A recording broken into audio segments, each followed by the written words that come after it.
Le voy a presentar a Fernando, profesor y doctor, ingeniero en materiales, doctor en química, donde estuviste en Alemania haciendo, ¿no? El postdoctorado, ¿sería? No, el doctorado, el postdoctorado, y también trabajé de profesor asistente en la Universidad de Múnich y volví en el 2009 a la Argentina. Eso fue lo interesante, ¿no? ¿Por qué esas ganas también de venir, de decir, podías haber hecho un carrerón que lo estabas haciendo ya en las mejores universidades del mundo y dijiste, vuelvo? Y bueno, sí, volví como tantos otros que vuelven para no renunciar a la patria.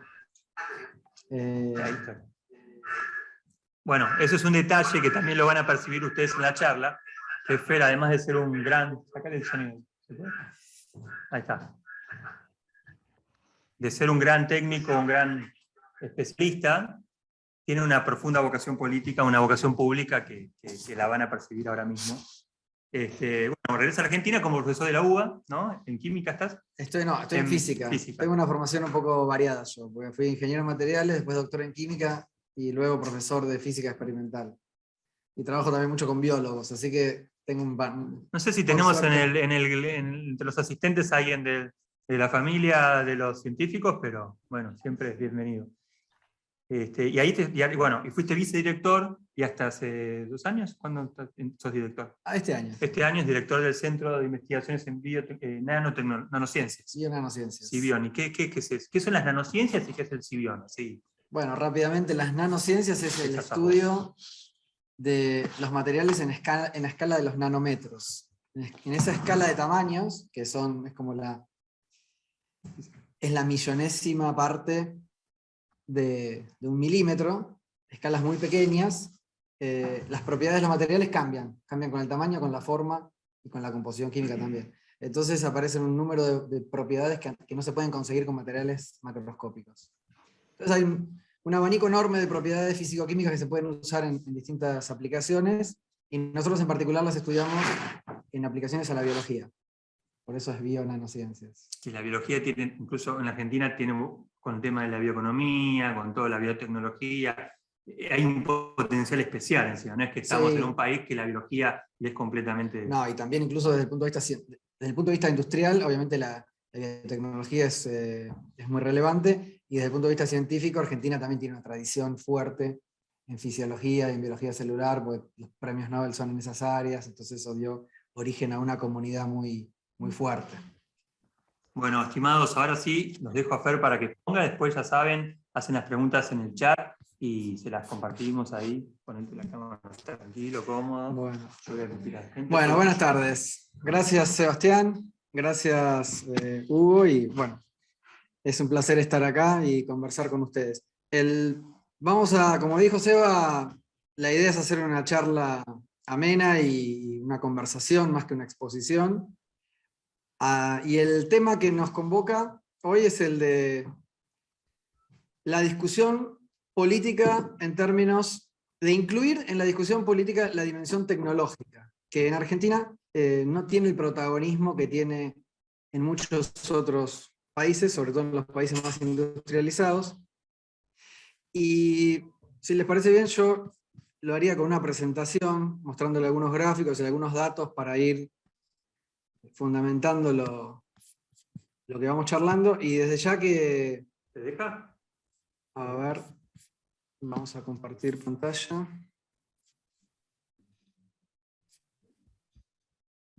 Y me debería dejar.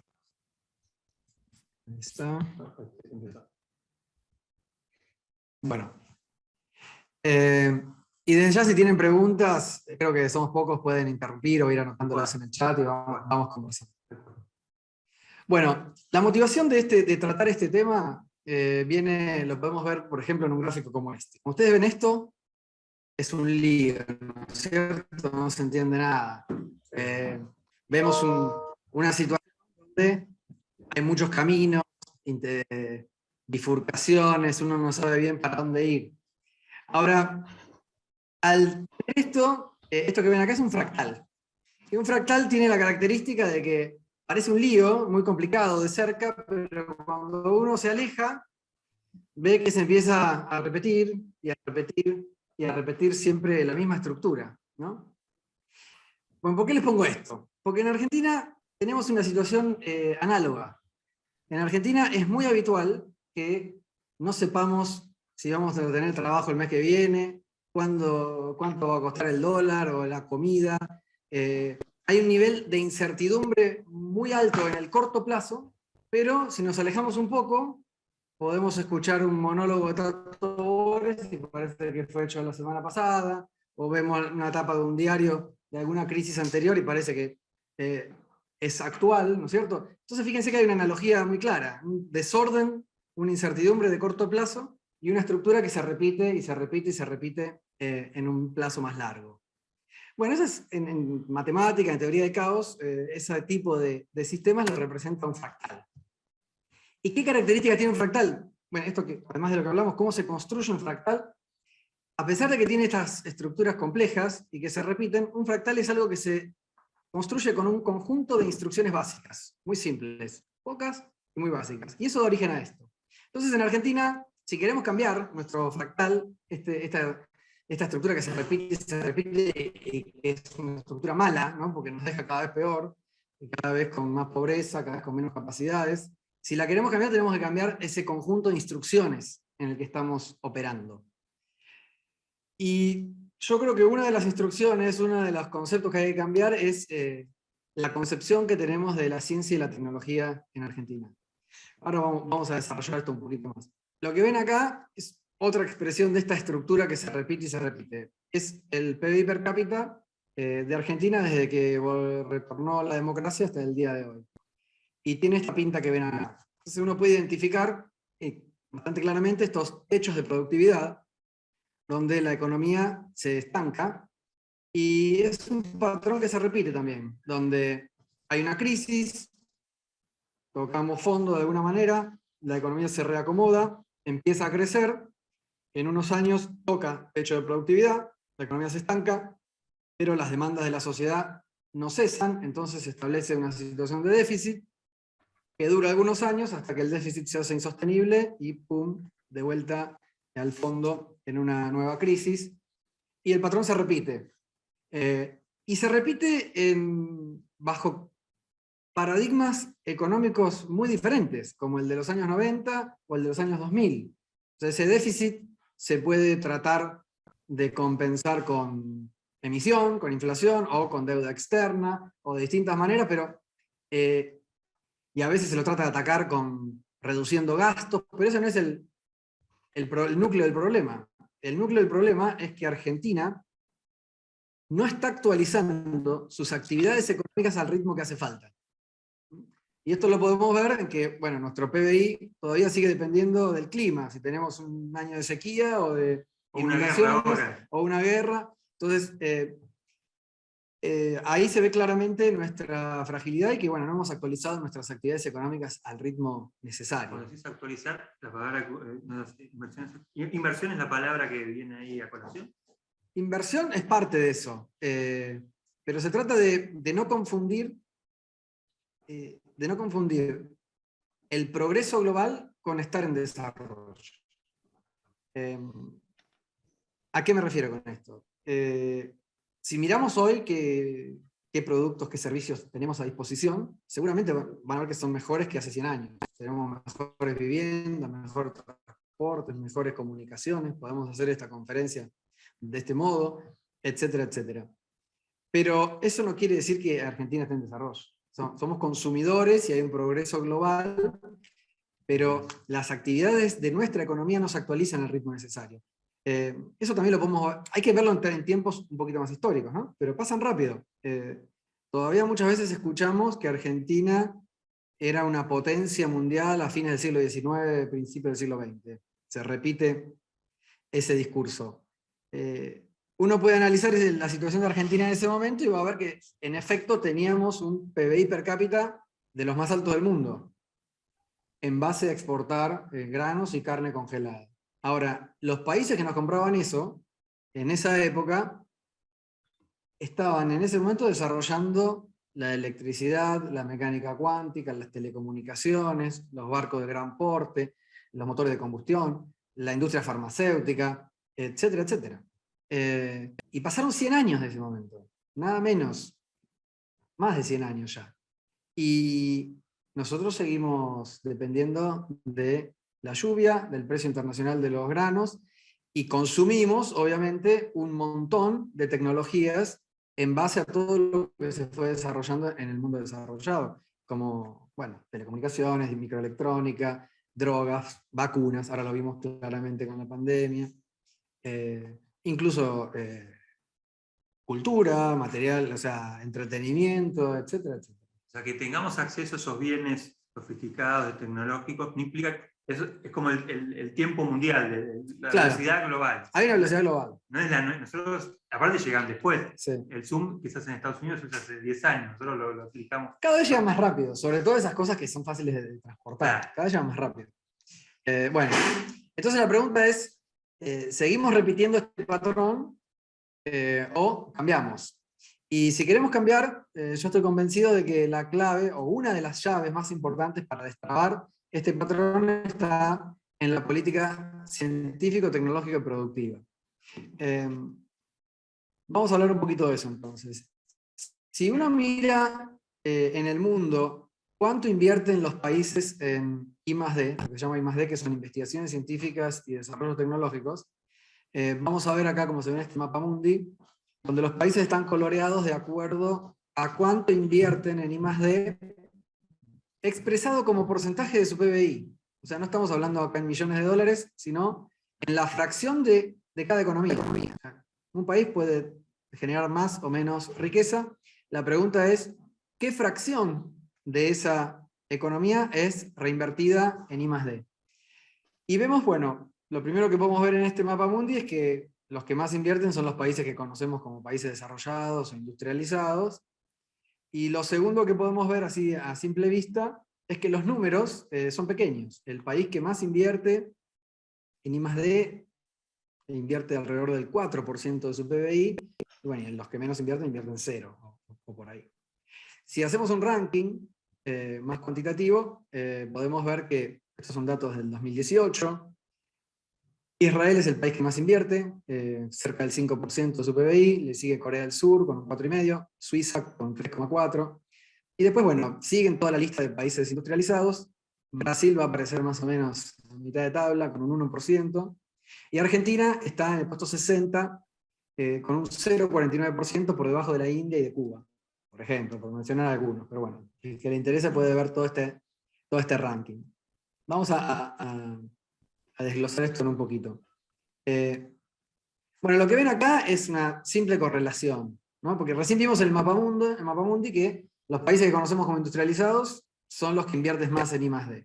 Uno puede expresar eso, analizar esos datos de esta manera. Se puede hacer un gráfico de correlación y ver, poner cada puntito que es un país, y se ubica en este plano de acuerdo a su PBI per cápita y a su inversión en I+D como porcentaje del PBI. Y lo primero que vemos de vuelta, ¿no?, es que los puntos no están repartidos al azar, no están distribuidos de manera uniforme en este plano, sino que muestran una correlación positiva muy significativa. Y acá ven dos fotos. Una, digamos, está el comportamiento promedio de estos países en el periodo 96-2000 y en el periodo 2014-2018. Y vemos que la correlación se mantiene. Pero bueno, estos son fotos, y acá cada puntito es un país, pero no sabemos cuál es cuál, no sabemos cómo evolucionó.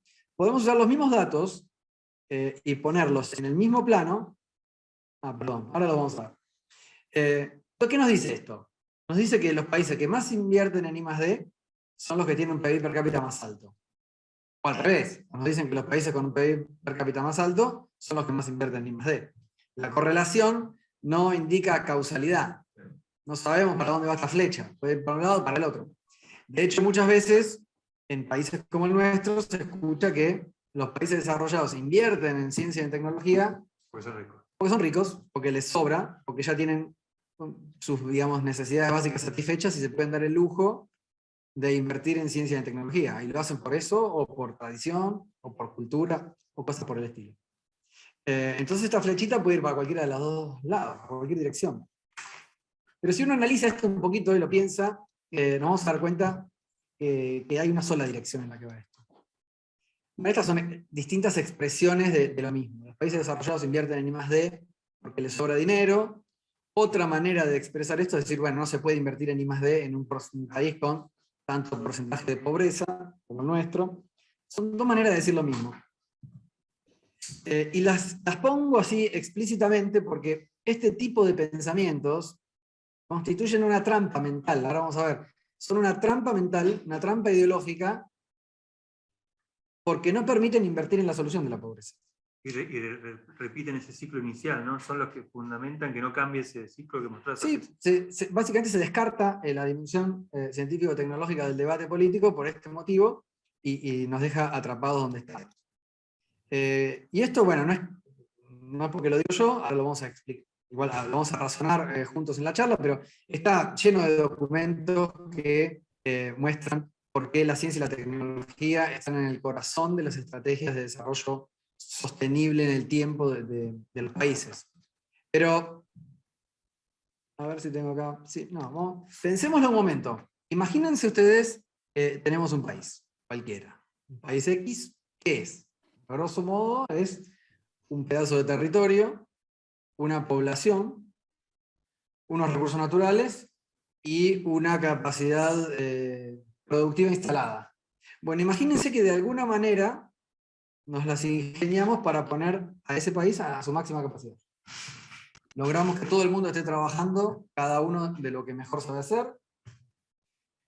La capacidad instalada está produciendo su máxima posibilidad y los recursos naturales se explotan de la mejor manera posible. Lo logramos. Ya está. Vamos, el país está al palo. Bien. ¿Nos podemos quedar ahí y seguir haciendo lo mismo y pretender que nuestro estado de bienestar se mantenga? Esa es la pregunta. ¿Es posible quedarse haciendo siempre lo mismo y pretender mantener el nivel de bienestar? En el mundo capitalista, en el sistema en el que está organizada la humanidad hoy, eso es imposible. Un contexto dinámico. Es imposible porque todas las actividades económicas pierden valor con el tiempo. Más rápido o más lento, pero indefectiblemente van perdiendo valor con el tiempo. ¿Por qué? Ya sea porque surge una actividad nueva, de gran valor. A medida que esa actividad se reproduce, porque otros la copian, la logran hacer, aumenta la oferta y el precio relativo baja. Pueden pensar, no sé, en los viajes en avión. Cuando surgieron, era para unos pocos una actividad muy costosa. Te tiro otro que a ver qué opinas del tema de la siembra directa, que se dice, éramos innovadores al principio, pero ahora ya lo implementaron en todo el mundo, ya no es una ventaja tan competitiva en nuestro, y cada vez pierde más, ¿no? Puede ser un caso. Todo el tiempo pasa eso. Entonces vos cuando generás una innovación, eso te da una ventaja comparativa por un cierto tiempo. ¿Cuánto tiempo? Y va a depender del salto tecnológico que vos hayas aplicado. Cuanto mayor sea ese salto tecnológico, más tiempo de ventaja te da. Pero en algún momento te alcanza. Y es más, y en algún momento las tecnologías se vuelven obsoletas. Entonces pueden pensar, yo siempre doy el ejemplo de la industria del hielo, por ejemplo. A fines del siglo XIX era negocio minar hielo de las montañas, picar hielo y repartirlo en barco por todo el planeta. Se tomaban daiquiris en el Caribe con hielo que venía de Boston, o en la India, o en Australia. Eso era negocio. Surgen los refrigeradores mecánicos y después los eléctricos, y obviamente esa industria desaparece. No dejamos de consumir hielo, cada vez consumimos más. Pero la actividad económica de minar hielo y repartirlo desaparece. Bueno, o la fotografía, no dejamos de sacar fotos. Pero la industria del film fotográfico se vuelve obsoleta y desaparece. Entonces, esto es solo para mostrar algunos ejemplos de que todas las actividades económicas van perdiendo valor con el tiempo. Algunas más rápido, otras más lento, algunas de manera abrupta cuando surgen revoluciones tecnológicas, otras más gradualmente, pero todas pierden valor con el tiempo. Entonces, volviendo a la situación anterior, tenemos un país que está en su máxima potencialidad, no se puede quedar ahí, porque si se quedara ahí, su nivel de bienestar va a ir decayendo, porque las cosas que produce y que comercia van perdiendo valor relativo. Entonces, esa es la verdadera razón por las cuales los países desarrollados, que de algún modo están en su máxima capacidad, no pueden quedarse ahí. Tienen que estar todo el tiempo generando nuevas actividades económicas de mayor valor. Si no, no pueden mantener su nivel de bienestar. Si no, entrarían en déficit y entrarían en crisis como hacemos nosotros, porque la sociedad no va a dejar de demandar bienestar. Entonces, esa es la razón fundamental por la cual los países desarrollados invierten, de hecho, cada vez más en ciencia y tecnología. Y eso es lo que marca el ritmo del progreso global. Por eso cada vez la humanidad tiene mejores productos, mejores servicios, mejores procesos. ese detalle que dijiste recién. Hay un ritmo, una velocidad del desarrollo global. Hay un ritmo, y lo marcan los líderes. Como esto es como en una carrera. El ritmo lo marcan los líderes. Si vos querés escalar posiciones, tenés que ir más rápido que eso, si no, no lo vas a lograr. Bueno, entonces está claro que la flechita esta tiene una dirección, no dos. Y acá les puedo mostrar de vuelta los mismos datos que antes, que mostramos una correlación, pero ahora Lo traduciste. cada país, en vez de ser un puntito, es una flecha acá. Es una flecha. Donde el origen de la flecha es dónde estaba ese país en el año 2001, y la puntita de la flecha es dónde estaba ese país en el año 2014. ¿Ok? En este plano de PIB per cápita, inversión en I+D. Acá hay datos para unos 60 y pico de países para los cuales tiene datos la UNESCO y el Banco Mundial. Entonces lo que vemos acá es que, de vuelta, las flechitas no están repartidas por cualquier lado ni apuntando para cualquier lado. Hay un orden acá. Las flechitas van de abajo hacia arriba, de izquierda a derecha, y vemos que todas las flechitas rojas están hacia la derecha de arriba, después vienen las naranjas, después las verdes, después las celestes, y abajo de todo las violetas, que son los países más pobres. Entonces podemos ver también que obviamente hay diversidad, hay variabilidad en esto, o sea, no es matemático, pero hay tendencias claras. Todos los países que en el 2001 invertían más del 1,5% de su PBI en I+D, son los que incrementaron su PBI per cápita en mayor medida, que son básicamente los países que están acá coloreados de naranja y de rojo. Son los países que aumentaron su PBI per cápita en más de $15.000, los rojos más de 30.000. Bueno, entonces claramente esta es otra manera de visualizar el efecto de las inversiones bien hechas en ciencia y en tecnología. Bueno, esto es lo que hablamos recién, y es algo que hay que hacerlo todo el tiempo, porque si uno se detiene, lo pasan, es como una carrera, y como es una carrera hay que hablar de la velocidad adecuada. Entonces, recién vimos comportamientos o fotos, y empezamos a ver algunas trayectorias. Ahora vamos a profundizar en eso, pero antes les quiero mostrar otra manera de ver esto que acabamos de hablar. Lo que ven acá es el mapa de productos global. Este es un trabajo muy lindo que hacen en la Universidad de Harvard. El Atlas de productos. Y pues acá en este mapita, cada punto es un producto que fabrica y comercia, que fabricamos y comerciamos en todo el planeta. Y se ordena de la siguiente manera. Esos puntitos están unidos por líneas, de modo que los productos más básicos son los que están en la periferia de este mapa. Y los productos más complejos son los que están en el centro. Son los que reciben más conexiones. Los productos más complejos son los que requieren de más productos con insumo para ser fabricados. Y los que están en la periferia son los productos primarios. ¿Ok? Por ejemplo, una cadena que se ve acá el marrón grande, el marrón chico, es como el de acá del medio recibe todos esos insumos. Exacto. Estos son minerales. Estos son minerales que se usan después para algunos químicos. Esos químicos se usan después para hacer algunos materiales. Esos materiales se usan para hacer algún producto más terminado. Y así. O una fibra, y esa fibra se usa para hacer ropa, y telas, y tela para hacer ropas. Ok. Bueno, entonces el mapa de todos los productos. Ahí están coloreados de acuerdo al rubro, digamos. Químicos, maquinaria, electrónica, vehículos, metales, minerales, piedras, textiles, agricultura. Ahora podemos ver, uno puede hacer el análisis de ver cómo ocupa este territorio de productos cada país, ¿no? Y este es el mapa de Estados Unidos. Vemos que ahora en este tipo de mapas vemos lo que está coloreado es lo que produce y comercia Estados Unidos, y lo que está en gris es lo que no produce. Entonces vemos que Estados Unidos ocupa bastante bien todo el mapa de productos. Si ven mi cursor, está un poquito desocupado acá, en esta área que son los textiles, o sea, no fabrica muchos textiles, pero después el resto del mapa de productos está bastante ocupado. Una economía diversificada sería. Sí. Este es el de Alemania, lo comparamos con Estados Unidos. Alemania es mucho más diversificada, ¿lo ven? De hecho, Alemania es uno de los países con mayor diversidad industrial del mundo.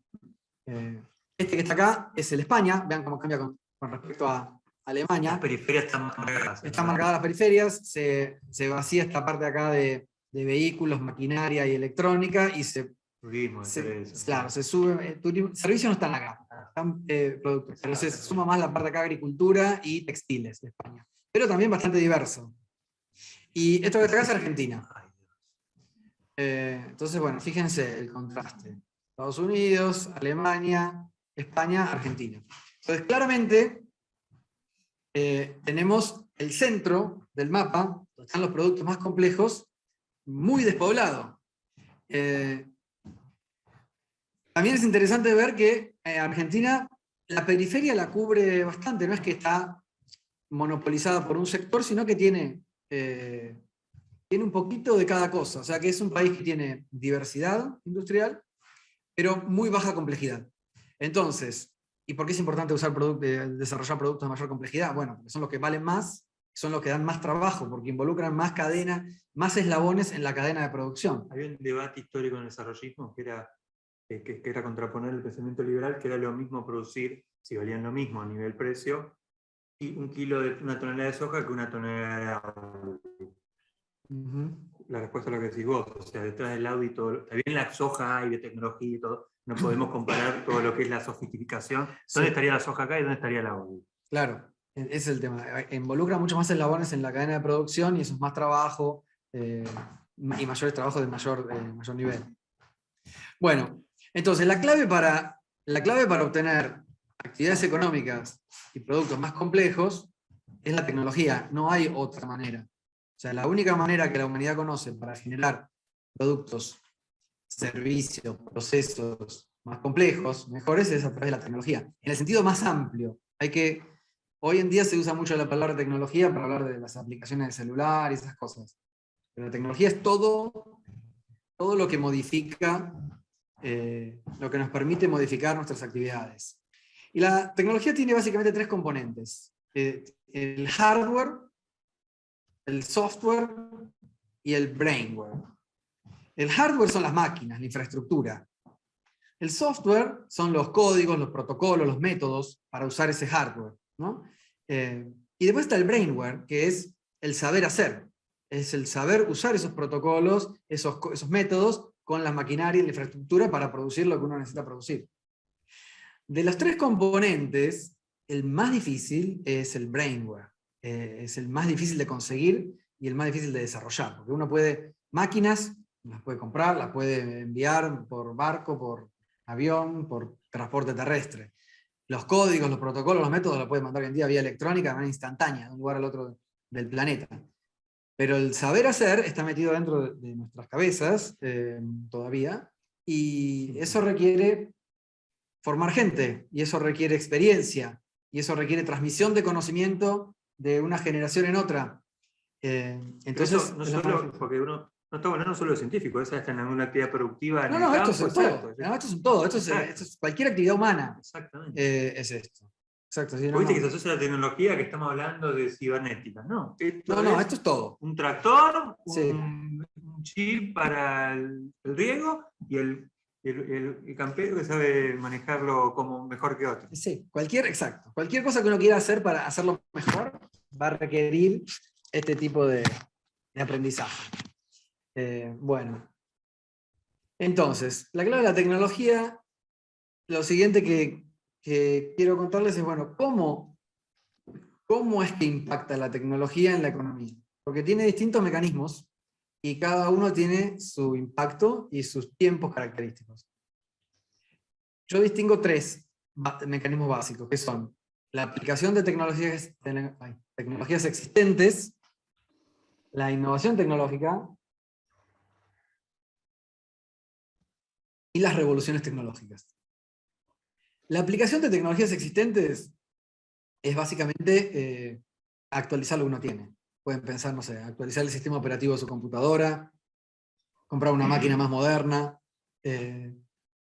pasarse de un auto, cambiar de modelo de auto, etc. Es usar cualquier tecnología que ya existe en otro lugar del mundo y es más conveniente para lo que uno hace, entonces la incorpora, la aplica.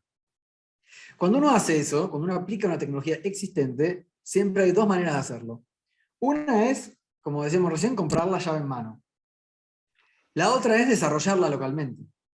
Esas dos opciones están siempre disponibles. Esto ya sea para cualquier empresa de cualquier tamaño, para cualquier laboratorio, para cualquier actividad. siempre están las dos opciones. Tienen ventajas y desventajas. Comprar una tecnología llave en mano puede ser más rápido, puede ser más económico o no, pero tiene la desventaja de que genera automáticamente una dependencia. Porque cuando uno adquiere una tecnología, si no la comprende, si no la puede asimilar en profundidad, después va a depender para actualizarla, para repuestos e incluso para insumos. Hay un montón de tecnologías que se comercializan donde el esquema de negocios es en base a los insumos. Pueden empezar, no sé, los cartuchos de la impresora. La máquina te la venden barata y vos tenés que comprar los cartuchos esos. No puedes comprar otros. O la maquinita de café con las cápsulas, o los kits de diagnóstico médico también. Cuando uno se va a hacer análisis clínico, se usan máquinas, que la máquina en general tiene un costo, pero que no es el mayor costo en el negocio, sino los reactivos que tienen que ser específicos para esa máquina. Bueno, entonces se genera esta dependencia, que se puede desarmar, se puede desbloquear, desarrollando la tecnología localmente, o haciendo ingeniería reversa para comprender la tecnología lo suficiente para luego hacer una máquina propia. Claro, hacer una máquina propia, o repuestos, o insumos para ese tipo de tecnología. Esto es lo que hacen los países que se han desarrollado, todos, en algún momento de su historia, e hicieron este proceso. Adquirir tecnología del extranjero, porque estaban más avanzados, hacer el proceso de aprendizaje de ingeniería reversa, y a partir de ahí empezar a desarrollar tecnologías propias. Entonces, la llave para el segundo paso, que es la innovación tecnológica, es ese, es el aprendizaje. Uno tiene que salir de la pura aplicación de tecnologías existentes para aprenderlas, para dominar las tecnologías, y a partir de ahí puede dar el segundo paso, que es la innovación tecnológica. La innovación tecnológica es eso, es generar una nueva tecnología que no existe, o combinar tecnologías existentes de una manera novedosa para tener una ventaja. Cuando uno lo logra, como hablábamos al comienzo de la charla, tiene una ventaja competitiva por un lapso de tiempo, no para siempre, pero por un tiempo tiene una ventaja y un mayor rédito económico en general. Y esos serían los dos mecanismos tradicionales o más habituales. Y después están las revoluciones tecnológicas. Las revoluciones tecnológicas son hitos en la historia de la humanidad que cambian por completo la vida de millones de personas, sobre toda la humanidad entera. Pueden pensar, por ejemplo, en los antibióticos, o los anticuerpos monoclonales, o el láser, o las telecomunicaciones, primero, claro, por cable, después inalámbricas, el internet. Entonces, ya tuvimos un montón de revoluciones tecnológicas que son estos, eventos que cambian la vida de millones de personas, sobre toda la humanidad.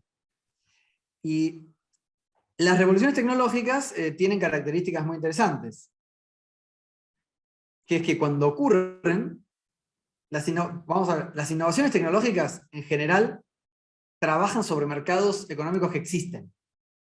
Trabajan sobre mercados económicos que ya existen, donde se genera una ventaja competitiva, y uno tiene un producto, un proceso o un servicio mejor por un tiempo. Las revoluciones tecnológicas, esas son las innovaciones tecnológicas, sí. Las revoluciones tecnológicas lo que hacen es generar un nuevo mercado económico que antes no existía. Aparece un nuevo mercado económico que no existía y que además es de nivel global y de rápido crecimiento. ¿Por qué? Porque ofrecen una solución o una ventaja para toda la humanidad. Surgen los antibióticos, ya está, se van a consumir en todo el planeta, es un mercado que no existía, y ahora el que fabrique y venda anticuerpos, antibióticos, va a participar de ese nuevo mercado económico de magnitud global. Las revoluciones tecnológicas es muy interesante ver porque tradicionalmente ocurrían medio de manera, no digo de casualidad, pero mucho por serendipia. O sea, se daban luego de un interludio entre el avance tecnológico y el avance científico, y luego de varias décadas, de repente se concretaba una tecnología que podía generar una revolución tecnológica. Podemos pensar, yo siempre doy el ejemplo del láser porque es más mi ámbito de trabajo. El láser, los fundamentos científicos del láser los escribió Albert Einstein a principios del siglo XX. Y bueno, él descubrió el fenómeno de emisión estimulada, que era una curiosidad científica y teórica, y nada más. Ni Einstein ni nadie en ese momento sabían que, ni pensaban en láser, ni se lo imaginaban, y menos que menos sus aplicaciones. Era solamente un descubrimiento científico. 40 años después, en 1960, se fabrica el primer láser. Pero para eso hizo falta mucho más que la teoría de Einstein. Hizo falta desarrollos tecnológicos que ocurrieron durante y después de la Segunda Guerra Mundial. Hizo falta un incentivo estatal fuerte de investigaciones para estudiar la interacción de la radiación con la materia, e incluso inversiones del Departamento de Defensa de Estados Unidos que quería generar haces de radiación para romper cosas. De todo ese combo se fabrica un láser. Y en una empresa aeronáutica de Estados Unidos. Pero incluso en ese momento nadie sabía para qué servía, porque el láser no rompía nada, así que el Departamento de Defensa no tenía mucho interés, y quedó ahí. Entonces no sabían para qué servía. Pasaron 20 años más, hasta la década del 80, cuando se pudieron empezar a fabricar, se empezaron a usar para otras aplicaciones, y de repente explota. Y bueno, hoy hay láseres por todos lados. En cada cajero del supermercado hay un láser. Todas las telecomunicaciones por fibra óptica que usamos son por láser. La distancia de la Tierra a la Luna se mide todos los días con un láser. Se miden los edificios, se miden la distancia entre autos, etcétera, etcétera. Se hacen operaciones adentro del cuerpo, afuera del cuerpo. Bueno, hay láseres por todos lados. La Guerra de las Galaxias, toda la saga de la Guerra de las Galaxias, y todo el merchandising a su alrededor no hubiese existido sin el láser. Porque el avance científico y tecnológico también habilita la imaginación, eso también es importante. Uno si no conoce, no se puede imaginar. O sea, uno solo se puede imaginar cosas dentro de su adyacente posible. ¿No? Hay cosas que no se pueden imaginar. Como al principio, cuando Einstein descubrió eso, él no se podía imaginar el láser, ¿no? Por más brillante que fuese, ningún ser humano se lo podía imaginar, porque no estaba al alcance de nuestra imaginación. A medida que avanzamos, y a medida que sabemos más, entonces nos podemos imaginar más. Cuando uno se imagina más, tiene más ambiciones, quiere probar cosas nuevas, inventa más cosas y surgen las... Bueno, pero volviendo a las revoluciones tecnológicas. Ocurrió en medio por serendipia. Hoy en día ya son cuasi planificadas. O sea, no se pueden planificar como un plan de negocios, pero son cuasi planificadas. Por ejemplo, cuando Estados Unidos decide aplicar o desplegar la Iniciativa Nacional de la Nanotecnología en los 90, el nivel de recursos que invierte, económicos y humanos, genera una revolución tecnológica, porque pone a pensar un número tan grande de personas con los recursos suficientes que crea tecnologías que después cambian la vida de millones de personas. El proyecto Genoma Humano, que fue el siguiente, de vuelta, es una enorme iniciativa que les permite a las grandes potencias poner recursos económicos y humanos al mismo nivel que lo hacían en las guerras. En las guerras, la Segunda Guerra Mundial y las guerras en general fueron eventos de grandes avances tecnológicos, porque les permitía a los estados poner un montón de plata y de recursos indiscriminadamente, porque nadie discutía, había que vencer al enemigo. Después el aprendizaje que se dio fue, bueno, en tiempos de paz hay que hacer algo similar, y esto se hizo a través de las grandes iniciativas. Y esas son revoluciones tecnológicas casi planificadas. O sea, la revolución de la medicina personalizada y la biotecnología, gran parte de la biotecnología vegetal que tenemos hoy, viene del proyecto Genoma Humano. ¿Cómo es esa articulación entre el Estado y el mercado? O sea, lo hace el Estado, lo planifica el Estado. Bueno, ahora vamos a hablar de eso. Vamos a ir pasando. O el mercado espontáneamente. No, eso no existe nunca. Los libros que hablan de eso. Sí. Sí, hay gente que lo cree. No hay evidencia que muestre eso. Bueno, unas palabritas más sobre las revoluciones tecnológicas y el impacto de la tecnología en la economía. Ya cambió el paradigma, en el sentido que históricamente la tecnología era lo que le permitía a la humanidad sortear las inclemencias de la naturaleza. Era lo que nos permitía vivir mejor, comer mejor, enfermarnos menos, etcétera, etcétera. Hoy en día, los grandes desafíos que enfrenta la humanidad a futuro no son inclemencia de la naturaleza, son fruto de nuestro propio desarrollo tecnológico. Son el cambio climático, el abastecimiento energético, la globalización informática y comercial, la inteligencia artificial, una población mundial que crece y que está envejecida, una posible resistencia global a los antibióticos, etcétera, etcétera. Entonces, todos estos desafíos y muchos otros que enfrentamos a futuro son fruto de nuestro propio desarrollo tecnológico. Y las soluciones a ellos van a venir también de nuestra capacidad de desarrollar tecnologías en ese sentido. Bueno, volvamos a Argentina entonces. ¿Cuánto invierte en Argentina? Y vamos a hablar de vuelta de la competencia global por la innovación. Esta es la inversión de Argentina en I+D en función del tiempo, desde el año 96 hasta el día de hoy. Y vemos estos altibajos, ¿no? Veníamos como estancados, a partir del año 2005-2006 hubo un saltito, parecía importante, pero se estancó rápidamente, y después volvimos a caer. Estos son los vaivenes de nuestra política local.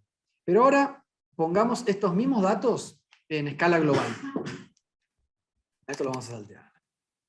Entonces, vamos a ser generosos y vamos a decir, bueno, vamos a ver cuando nos iba más o menos bien en términos de inversión en I+D.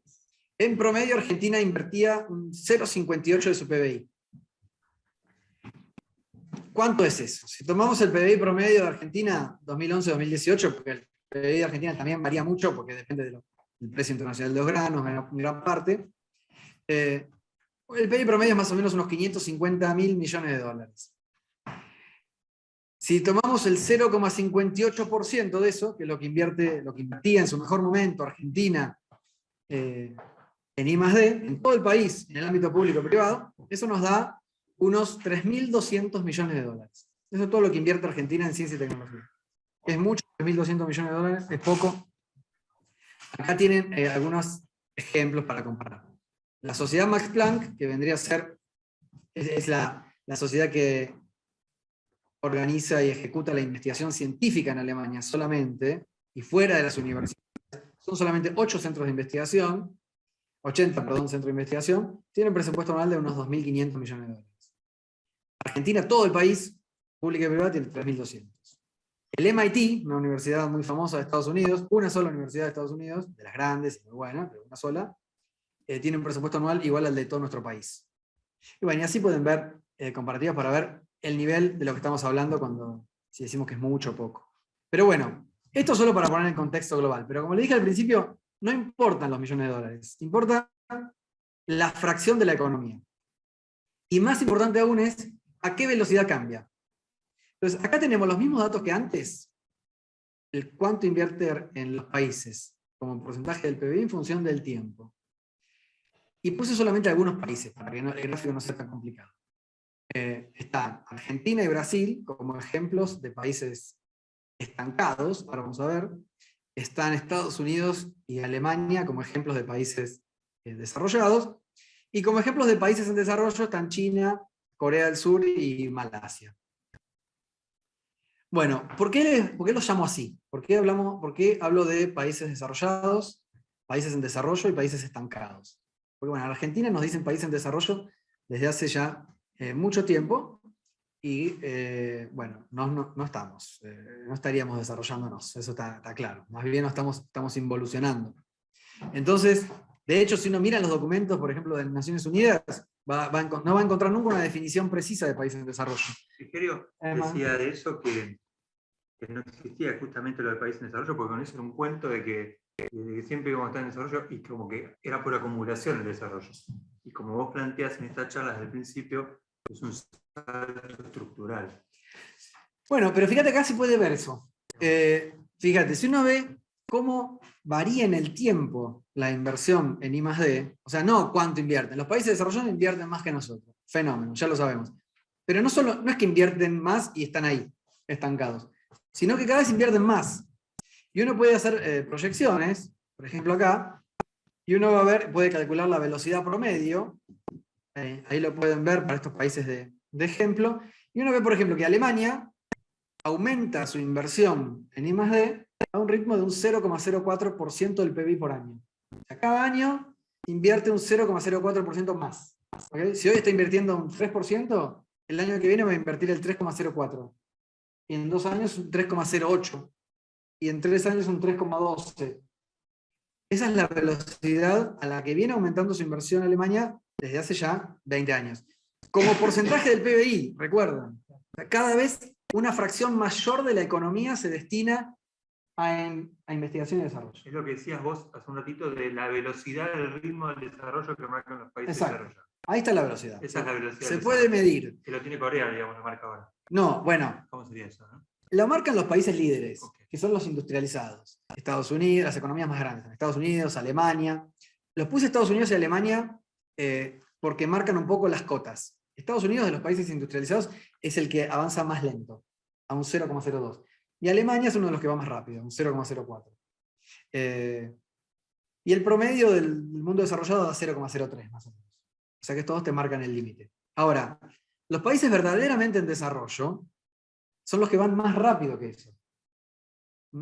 Por ejemplo, China va desde hace más de 30 años al 0,08. Por eso lo está alcanzando Estados Unidos. Por eso lo está alcanzando. China va 4 veces más rápido que Estados Unidos. Va al doble que Alemania. Corea del Sur va mucho más rápido. Y Malasia, incluso, países que normalmente no le damos bolilla, en pocos años lo vamos a estar mirando hacia arriba a Malasia, si no ya mismo. Porque aumenta su inversión a un ritmo aceptable para ser considerado incluso un país en desarrollo. Va 3 veces más rápido que Estados Unidos. En cambio, Argentina y Brasil, fíjense que Brasil va, en el mejor de los casos, igual que Estados Unidos, y nosotros vamos a la mitad. Ahí está el tema que vos decís, bueno, Brasil está igual que Estados Unidos. Sin embargo, la diferencia que hay entre Estados Unidos y Brasil es abismal. No la va a cerrar. Nunca va... No, exacto. Por eso está estancado. Está estancado en un nivel superior a nosotros, pero está estancado. En cambio, nosotros te diría que estamos peor que estancados, estamos retrocediendo. Nosotros, nuestra brecha tecnológica con el mundo está en aumento. Está en aumento. Y eso es, al fin de cuentas, la razón esencial por la cual cada vez somos más pobres. Porque... Eso, traducirlo a lo concreto. Bueno, porque es la esencia de la economía. La esencia de la economía es lo que vos hacés. Vos después podés administrar la economía de distintas maneras. Y uno puede generar crecimiento económico en el corto plazo administrando mejor lo que tiene. Sobre todo después de una crisis. Después de que tocaste fondo o estás en una situación muy mala, como después de una crisis en Argentina tenés la capacidad industrial al 50%, bueno, vos lo reordenás y la capacidad empieza a crecer, se empieza a usar más. Pero eventualmente vas a llegar al 90%. Y ya está. Si vos no modernizás eso, si vos no lo actualizás, tocaste el techo de productividad que hablábamos al comienzo y te vas a meter en una situación de déficit. Que después va a terminar en una crisis. Y después te podés pelear cómo administrar la economía en términos administrativos, cómo administrar las variables. Te podés pelear si conviene un tipo de cambio así o asá, una tasa de interés como esta, si te conviene endeudarte de este modo o de este otro. Es como la salida argentina es eso, tratar de resolverlo con los parches y no enfocarse en el foco que sería este. Claro, porque eso es como, a ver, la analogía con una empresa sería una empresa que fabrica algo que no se vende y le pedís a tu contador que te arregle el problema. Claro. Entonces el contador, ¿qué te va a decir? Y bueno, a ver... baja el precio. Sí, baja el precio, apaga la luz, recortar la fotocopiadora, qué sé yo, gasta menos. Pero si vos no estás fabricando lo que vos fabricás, no tiene valor, no puede hacer magia el contador. Y esto se relaciona, claro, también con las exportaciones. Cada vez lo que exportás no tiene valor, importás cada vez cosas más caras también. Claro, importás cada vez cosas más caras. Bueno, entonces así se puede ver claramente si un país está en desarrollo o no. Y es importante entender que esto es una métrica, no es un objetivo. O sea, porque lograr estas velocidades no es fácil. Y esto requiere políticas muy concertadas de ciencia, tecnología, producción, economía. Un detalle no menor. Los 3 países que ahora marcás en verde, Corea del Sur, China y Malasia, hace 30 años tenían más pobreza que Argentina. ¿No? Claro, exacto, sí, es muy bueno el comentario. Eran mucho más pobres que nosotros ahora incluso. O sea que no hay excusa para no hacer este tipo de procesos. Bueno, esto es una curiosidad. La iniciativa nacional más grande de China se llama Made in China 2025. Y si ustedes fijan dónde se cruza la curva de China con los Estados Unidos, le pegan el palo. China tiene una política, sabe quién es su competidor principal, lo midió, apuntó y ejecutó. Y está ejecutando una política muy eficientemente. Bueno, entonces está claro lo que deberíamos intentar hacer, que es cambiar esta curva para Argentina y uno lo puede hacer con, bueno, con volantazos de distinta magnitud. Yo ahí puse algunos ejemplos, ¿no? Pero hay que hacerlo en esa dimensión. No se puede, uno no puede decir, bueno, voy a mi ritmo porque... 0,002. Sí, no, porque no funciona. Entonces el ritmo lo imponen los que van adelante. Pongo 0,06, 0,08, que sería como 0,06 sería como Malasia, Eso es el 0,08 porcentaje del PBI. en porcentaje del Y, por PBI. ejemplo, ¿cuánto gasta otra cosa que decís, te agarran la cabeza? 1% del PBI, ¿en qué se puede saber? Bueno, ahí tengo Ah, algunos lo tenés ejemplos.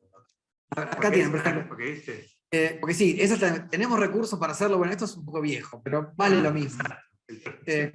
Si Argentina tuviese que aumentar la inversión a tasa china, eso necesitaría 440 millones de dólares por año más, ¿no?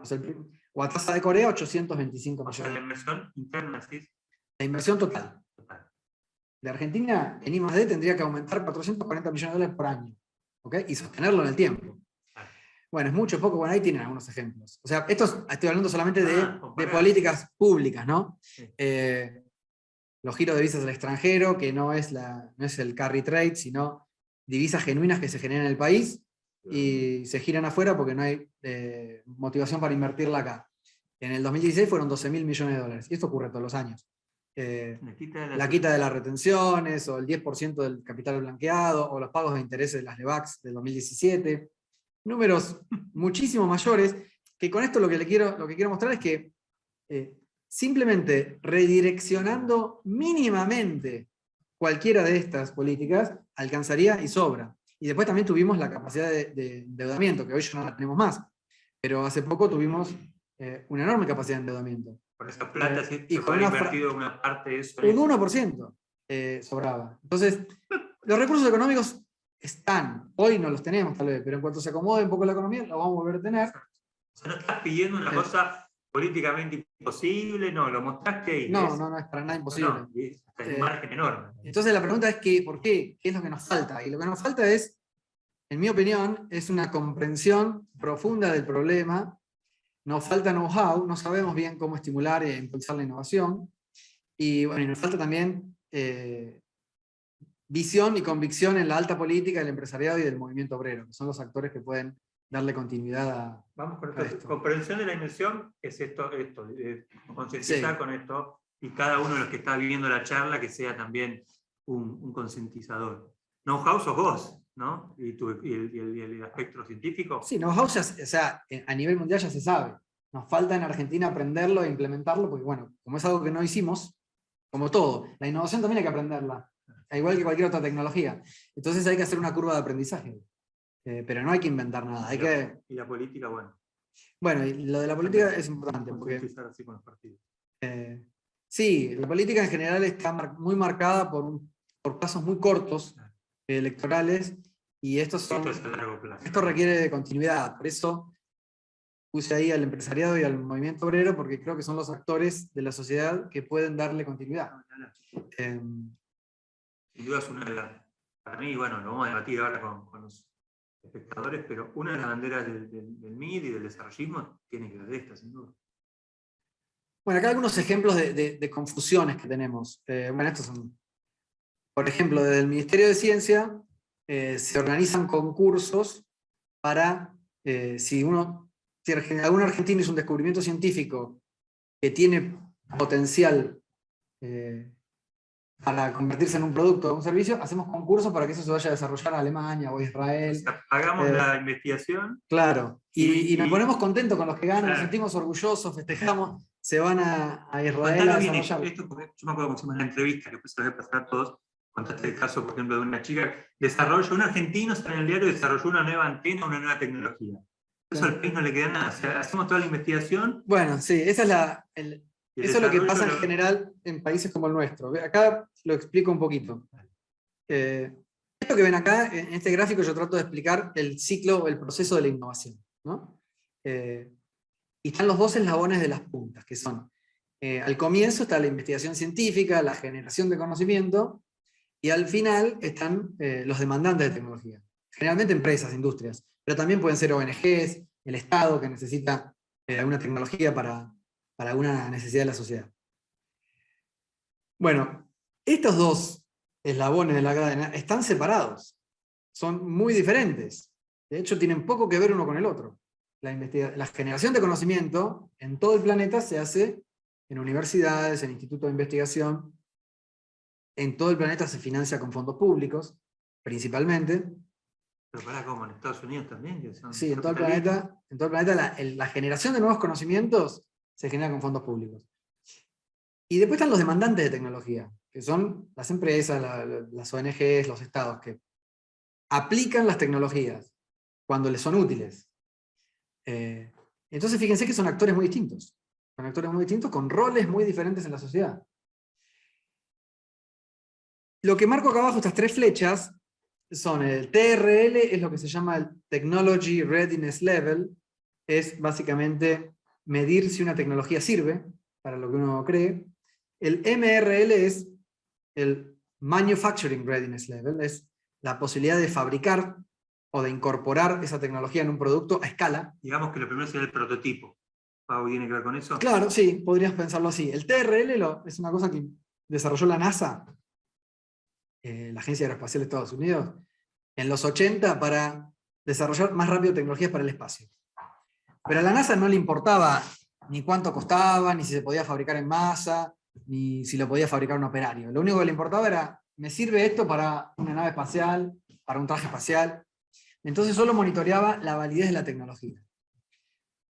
La industria, cuando ve esto, dice, bueno, esto nos puede servir para acelerar la innovación, pero no alcanza solo si la tecnología es buena. Entonces la industria lo complementa con el MRL, que es, se fija si la tecnología además sirve, si la puede incorporar en su línea de producción, en sus procesos, si lo puede fabricar un operario y no un científico en un laboratorio. Si es rentable. Sí, claro. Y una vez que sabes que lo puedes fabricar, ¿cómo? Puedes hacer estudios de mercado, que es lo de abajo, porque ahí vas a saber cuánto te va a costar fabricarlo, si tenés disponibles los insumos necesarios, etcétera, etcétera. Entonces, ¿cuándo invierte en tecnología una empresa o un demandante de tecnología en general? Cuando estas tres flechitas ya están amarillitas, cuando ya sabe que la tecnología sirve, que la puede incorporar a sus procesos y servicios y que va a ser útil para la sociedad, y si es un producto comercial, se le va a dar o sea, la inversión privada aparece de la mitad para la derecha. Claro, exacto. Ahí empieza la inversión privada. Entonces fíjate que hay un gap, hay una brecha ahí, porque son dos cosas distintas. Entonces, esta brecha es natural, no es un problema argentino. Esto ocurre en todo el planeta. Acá en Argentina tenemos esta brecha, no la terminamos de cerrar, y entonces aparecen las echadas de culpa. Están los que dicen, no, los científicos hacen los debates, estudian cualquier pavada. El paper sobre la rana. Claro, sí. Vienen esos. Hay gente que dice, no, los científicos investigan cualquier pavada, y hay otros que creen, no, las cosas que nuestros empresarios son más miserables, que no invierten en tecnología. Y como las dos no son excluyentes, uno puede creer las dos cosas, de hecho. El problema es que echar estas culpas no resuelve el problema. No resuelve el problema, y además está mal. Está mal porque le asigna un rol equivocado a cada actor. Porque no es rol del científico pensar cómo llevar a una producción a escala y a una distribución sus descubrimientos. El científico seguramente va a estar pensando para qué sirve, no es distinto. Si uno lee cualquier investigación científica de hoy en día, de biología celular básica, y va a encontrar que esa proteína y su interacción con tal otra molécula que está estudiando puede ser clave para tal o cual enfermedad, puede ser clave para tal o cual diagnóstico o tratamiento. Lo mismo con una investigación de materiales o de óptica. O sea, los científicos están pensando en posibles aplicaciones, porque de hecho hoy en día es casi imposible no hacerlo. Es automático. Nuestros productos y servicios son tan complejos hoy que es casi imposible encontrar una investigación científica que no tenga un impacto en aplicación. Ahora, eso no es lo mismo que saber cómo llevarlo a escala en un producto o en un servicio de la sociedad. Y saber el costo. Y saber el costo y si es posible. O sea, son ejemplos claros. Agarramos un científico que está estudiando una posible droga. La investiga y descubre, la investiga en células y la investiga en ratones, por ejemplo. Y funciona. Bueno, ese es un hallazgo importante. Ahora, probar que esa droga es segura en humanos, que tiene el efecto necesario, que se puede sintetizar en escalas de kilogramos para su distribución, que se pueda empaquetar en una dosis que alguien la pueda tragar y no... todo eso no lo puede hacer un científico. ¿Y cuánto cuesta todo eso? Y no lo puede hacer. Esa es el trabajo de la innovación. Porque agarrar un conocimiento que puede ser útil y transformarlo en un producto, en un servicio, producido a escala y distribuido en la sociedad, ese es el trabajo de la innovación. O sea, lo azul serían Argentina, CONICET, y lo verde sería una empresa. Claro, para hacerlo simple. Y parecería que no hay, eso es lo que me sorprende. Vos estás poniendo que en el medio hay unos actores que uno no piensa ni que existían. Claro, acá no le damos mucha bolilla porque no tenemos esos actores. Tenemos, por ejemplo, algo. Tenemos al INTI, al INTA, al INIDEP, podríamos ponerlos ahí. Son instituciones que originalmente, cuando fueron creadas, a fines de la década del 50, venían a cumplir un poco ese rol. Pero son instituciones que fueron creadas en otro mundo, el mundo de la posguerra, que hoy es completamente distinto. Y todo nuestro sistema científico-tecnológico básicamente no se actualizó tampoco. Y además sufrió un montón de achaques a lo largo de la historia, de, fuga de cerebros, recortes presupuestarios, persecuciones incluso, de todo. Entonces, son instituciones muy golpeadas y que además su misión y su visión no fue actualizada. Entonces, no están cumpliendo este rol de manera eficiente. Acá puse algunos ejemplos de instituciones en otros países, en Reino Unido, en China, en Alemania, podemos discutirlas en detalle, pero creo que ya hablamos mucho y capaz tendríamos que parar para conversar un poco. Pero el mundo resuelve ese problema de la brecha con estas instituciones intermedias, digamos. Sí. Que son público-privadas, ¿pusiste? Son público-privadas, su financiamiento es público-privada. En general, acá este es un esquemita, ¿no? del rol del Estado en todo esto.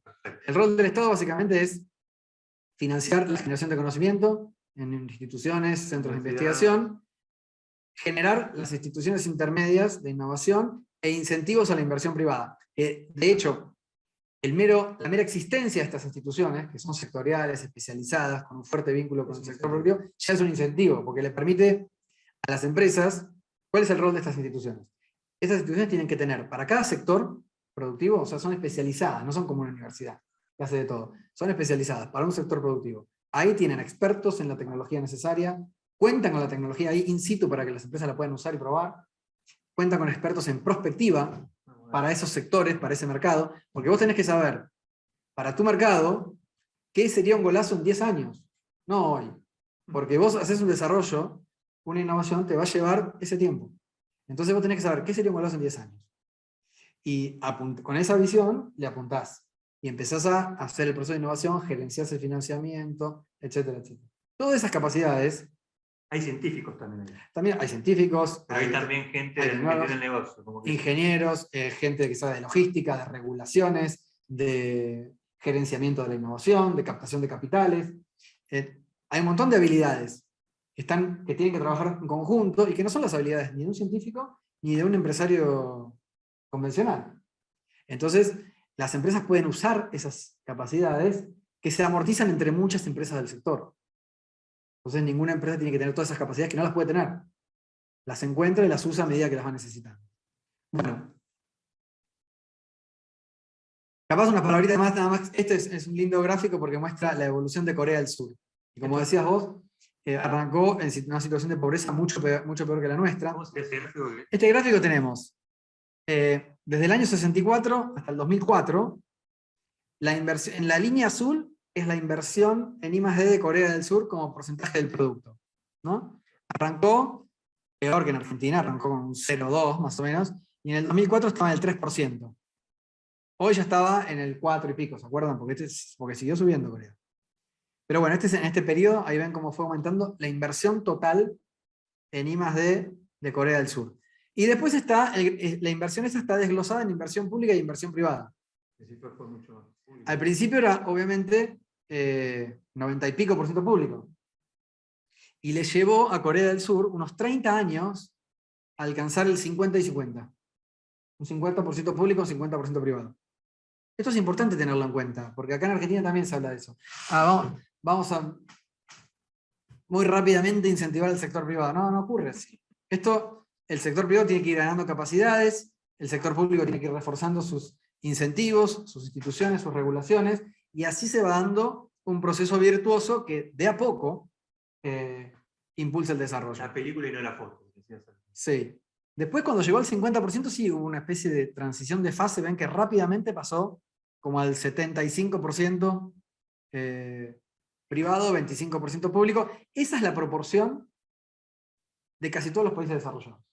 Un 25% de la inversión es pública, que va a los centros de investigación, a los incentivos, a las instituciones intermedias, y el resto ocurre el final de las innovaciones, que es la más costosa además.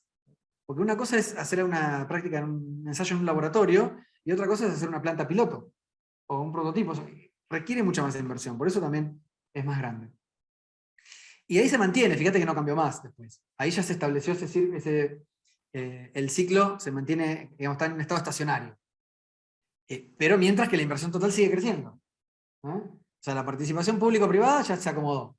Tienen un sistema que funciona. Pero la inversión total sigue creciendo porque tienen que generar todo el tiempo mejores productos y servicios para venderle a todo el planeta. Bueno, vamos a parar acá. Esto se puede modelar, se puede estimar cuánto le llevaría a Argentina, etcétera, etcétera. Pero frenemos acá para ver si hay ganas de conversar. Vamos a poner ahí, sí. Vos. Bueno, pueden abrir sus micrófonos, levantan la mano. La verdad que... No, ahora te lo abro de vuelta. Como vieron, es científico, pero habla, nos llega a todos. Creo que sin duda tuvo esa... En el idioma desarrollista encima. No me anda el video, pero bueno, no importa. ¿Me escuchan? ¿Por qué no se escucha ahí? Yo no sé si se escucha. Hugo, levantaste la mano. ¿Me escuchan a mí? Sí. Bueno, en primer lugar, Fernando. ¿Me escuchan? ¿Me escuchan? A ver, ¿lo escuchan? Ahí estamos por acá. Sí, estamos por acá. Bueno, como vieron, les decía que científico, no se te escucha vos, Hugo, ahora. Ahí está Federico también. Científicos, pero que hablan el lenguaje que entendemos todos y muy en el idioma desarrollista, ¿o no, Hugo? No, pero vos das la palabra y te pones a hablar vos, así que es medio difícil. ¿Para qué ahora? Ahí estamos.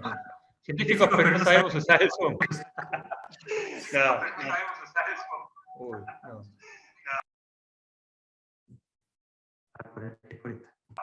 Estamos viendo porque tenemos las dos computadoras. Apago esta. Apago esta. No pasa nada, estamos bien. Si hablamos por ahí. ¿Se escucha? Sí, yo escucho. ¿Se escucha? Bueno, Federico, dale. ingeniero, muchas gracias por la disertación, y lo que más me interesa es que es muy práctica, muy concreta, así que lo felicito. En nombre de la Fundación y de la usina, gracias. Le vuelvo a repetir que nos mande la dirección, así le enviamos los mensajes presidenciales del doctor Frondizi. La pregunta que yo tengo es esta. Usted es un hombre que se ha formado en la Argentina, ha estado en el exterior, ahora vuelve a la Argentina, y a veces observamos en todos estos procesos de promoción de la investigación y el desarrollo aparece el Estado, uno lo ve a menudo, programas como el FONIT, el FONTAR, etcétera, etcétera, y cuando se llevan a la práctica, yo creo que todos patinan o se traban, porque el Estado se complejiza, nuestro Estado, y no hablo de este gobierno, ¿no? Estoy hablando del Estado en general, se complejiza porque quiere dar un incentivo y quiere controlarlo y tutelarlo de tal manera que lo termina destruyendo. Cuando le hago este comentario es porque varias veces he acompañado a gente que asesoramos nosotros, y los proyectos del FONTAR terminan naufragando porque el FONTAR, que depende de una entelequia, los recibe, los analiza, lo da a consultores para que hagan el análisis que ellos deberían analizar, no conocen la planta piloto o la empresa que lo lleva adelante, y después terminan diciendo este sí, este no, y han abortado muchas cosas interesantes y han gastado plata en emprendimientos que no no tuvieron eco o éxito. Esa es la visión que tengo desde el punto de vista práctico de la empresa pyme o mediana argentina en estos estamentos del Estado. Entonces, el asunto es, ¿cómo lograr en la Argentina algo que sea más práctico? Y creo que el incentivo fiscal, o sea, la desgravación total de la inversión en I+D, es la clave. Gracias. Bueno, es una muy buena pregunta y describe, sí, bastante bien lo que está ocurriendo desde hace mucho tiempo. Y la clave, en mi opinión, está en la falta de estas instituciones especializadas en innovación. Argentina hace intentos de incentivar la innovación, por ejemplo, a través de la agencia, de los fondos sectoriales, como el FONTAR, pero como bien dijiste, las decisiones están muchas veces alejadas de la producción de la empresa. Y en gran parte eso se debe a la universalidad de esos programas. Las instituciones de innovación eficientes, en general, son muy especializadas por sector. No es lo mismo hacer innovación para la industria farmacéutica que la del software, que de telecomunicaciones o audiovisual.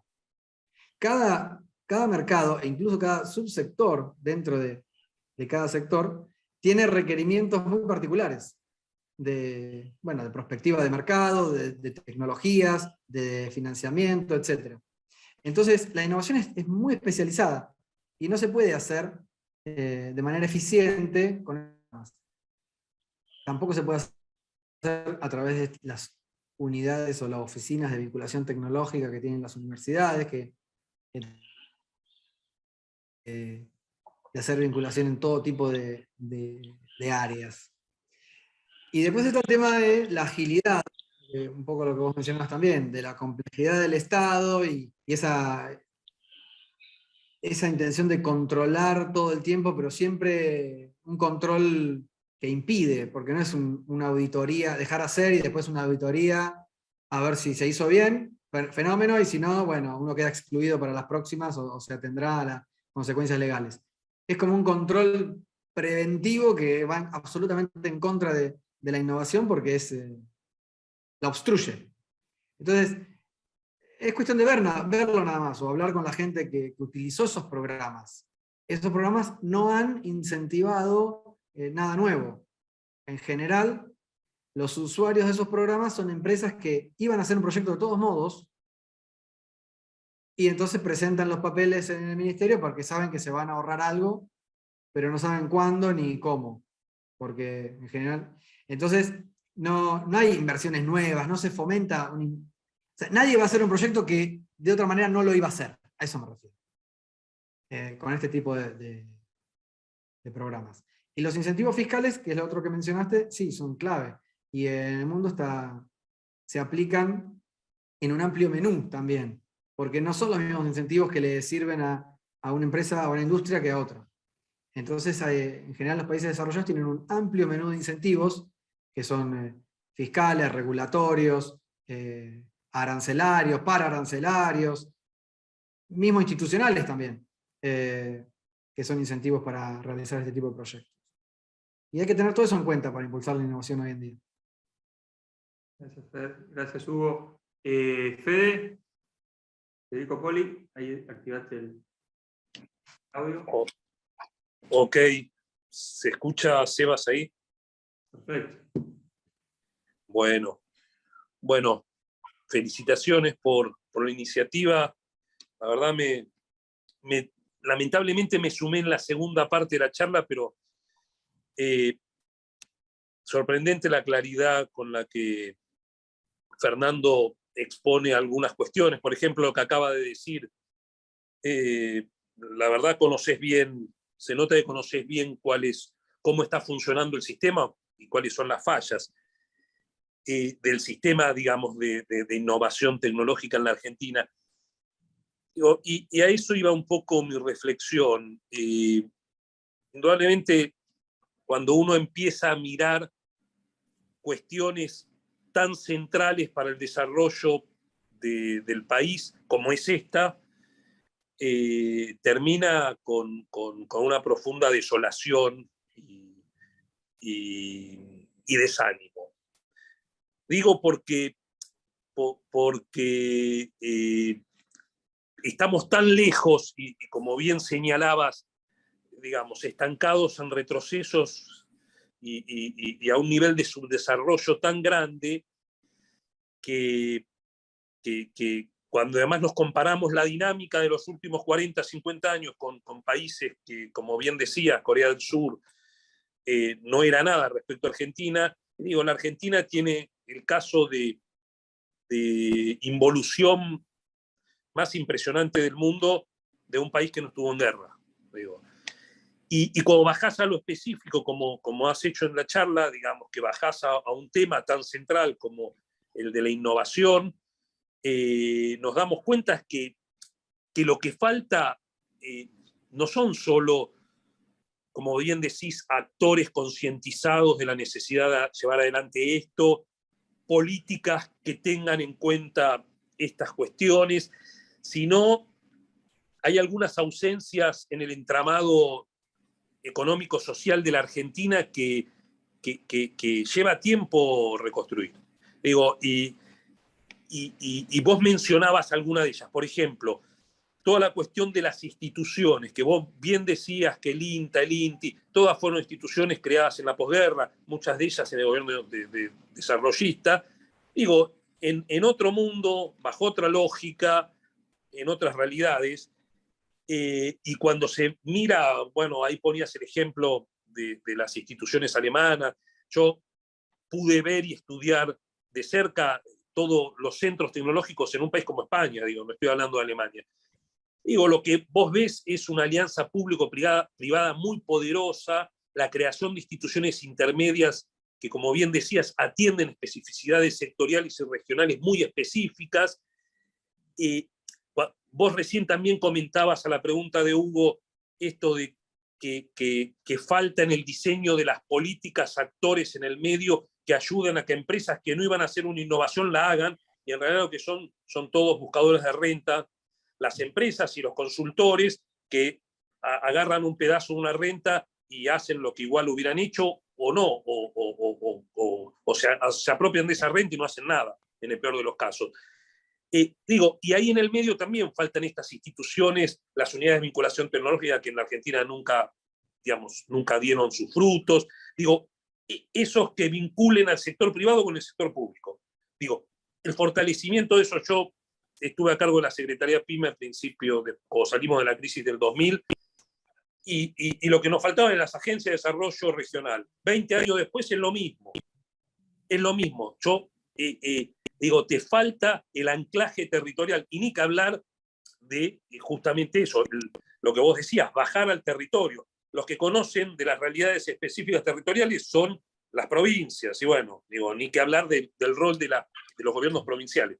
Entonces, para concluir y no tomar más tiempo, lo que a uno, digamos, cuando hace estos diagnósticos tan acertados, lo que a uno lo desanima un poco es que en la Argentina no es un problema solo de señalar un rumbo y hacer buenas políticas, ¿no es cierto? Están faltando actores importantes para llevar adelante ese proceso de desarrollo y que son construcciones a lo largo del tiempo, no son por generación espontánea que surge. Y la verdad que ahí es donde el tiempo nos condena, ¿no es cierto? Y el retroceso que tuvimos y que seguimos teniendo nos va a pesar. Entonces, lo que digo es que hay que empezar en algún momento y hay que hacer las cosas teniendo un buen diagnóstico. Me parece lo que escuchamos de tu boca fue eso, fue un muy buen diagnóstico y una claridad que se tiene que tener para empezar a recorrer ese camino. Gracias. Bueno, gracias. Mientras Edu Falcone, no sé si querías hacer una pregunta porque te sacaste el micrófono en algún momento, pero mientras sí. alguien...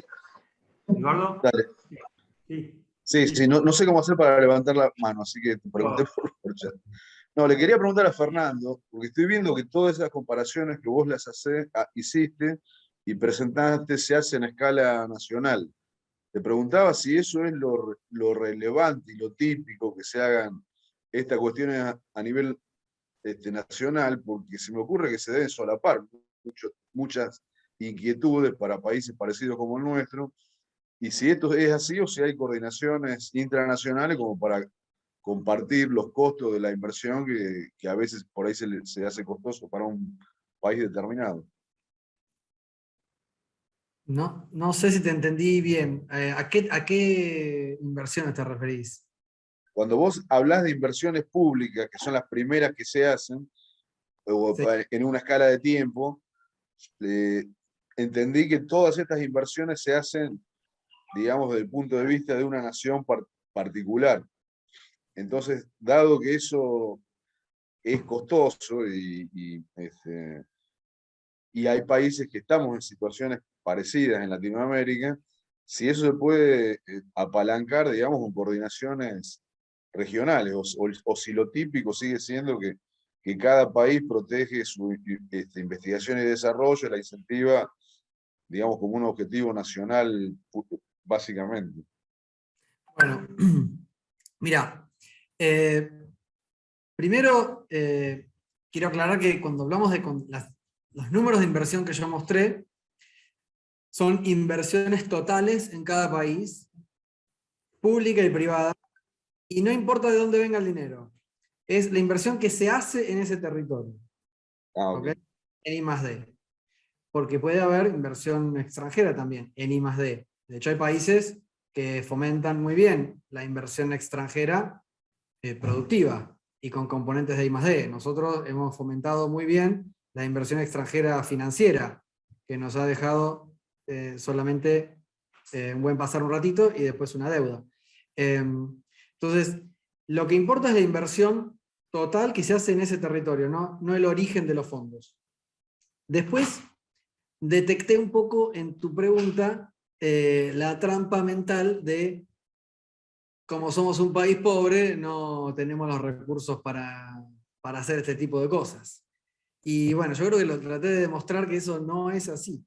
Porque además de que los números son pequeños, lo que importa es la fracción de la economía. Y siempre hay que tener en claro eso, es como, está bien, tenemos un nivel de pobreza tremendo, que le duele a cualquier persona que tenga corazón, básicamente. Ahora, la solución, ¿por dónde pasa? ¿La solución por dónde pasa? La solución pasa por generar más riqueza, además de que hay que distribuirla de manera justa, ¿no es cierto? Pero los canales de distribución y de generación de riqueza, en principio, son independientes. Después, por supuesto, y está demostrado también que cuando se entrelazan y se crece con una distribución justa, es más beneficioso y más virtuoso. Pero si no se genera más riqueza, no hay nada para repartir. Y en Argentina tenemos un grave problema ahí, que es el problema núcleo, nuestras actividades económicas.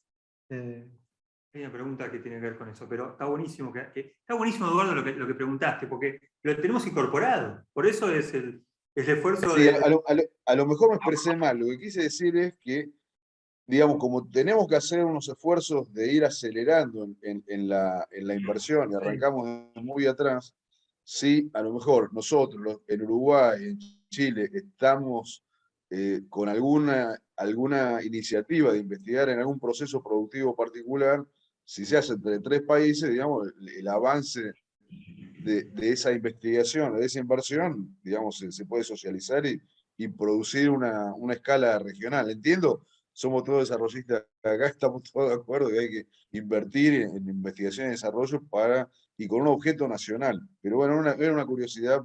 No, está Si bien, bueno, había ahora te algo. entendí un poco mejor. Mira, los países como el nuestro están es como bien se dijo, arrancamos de muy atrás. Y cuanto más tiempo esperemos, más atrás vamos a arrancar.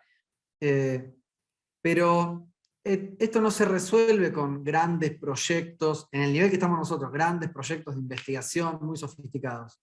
Esto se resuelve comenzando una curva de aprendizaje muy rápida para mover esos productos que están en la periferia hacia el centro. Eso se hace de a poquito, cada industria dando un pasito más.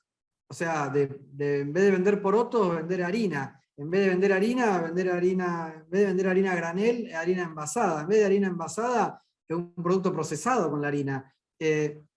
O sea, es tan básico como eso. Ese aprendizaje no se puede saltear muchos pasos. Te puedes saltear 1 o 2, pero no podés pasar de donde estamos hoy a tratar de pelear por los mercados de medicina personalizada en gran magnitud. O hay tecnologías y revoluciones tecnológicas que las hemos perdido. No vamos a poder saltar a competir en microelectrónica de consumo masivo rápidamente. Eso no. Entonces, es una curva de aprendizaje que hay que arrancar, y se arranca en cada empresa y en cada sector.